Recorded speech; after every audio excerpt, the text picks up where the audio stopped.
Ito pala ang kwento ng buhay ni Senator Lito Lapid. Halika mga kakwento, samahan ninyo ako at alamin natin. Si Senador Manuel Lito M. Lapid ay isang kilalang artista at politiko sa Pilipinas. Ipinanganak siya noong October 25, 1955 sa Porac, Pampanga.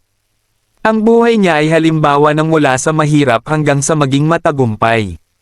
Lumaki si Lito Lapid sa mahirap na pamilya at isa siya sa 9 na magkakapatid. Kamag-anak niya ang sikat na action star na si Jess Lapid. Sa Pampanga rin siya nag-aral mula elementarya hanggang high school. Nagsimula siya sa pelikula bilang stuntman o kapalit sa delikadong eksena noong 1960s.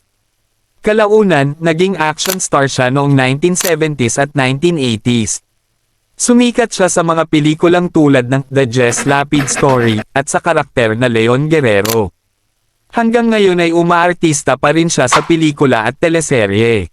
Pumasok siya sa politika noong 1992 bilang vice-gobernador ng Pampanga.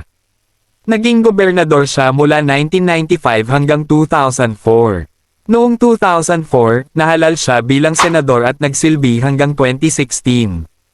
Bumalik siya sa Senado noong 2019 at muling nanalo noong 2025, kaya 4 na beses na siyang senador.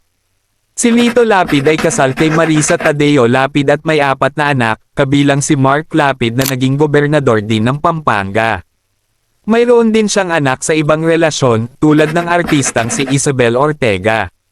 May kinasangkutan siyang kaso ng katiwalian tungkol sa fertilizer fund scam noong 2004, na una nang ibinasura pero muling sinuri. Bilang senador, tinutok niya ang mga batas tungkol sa tulong sa mahihirap, agrikultura, at edukasyon.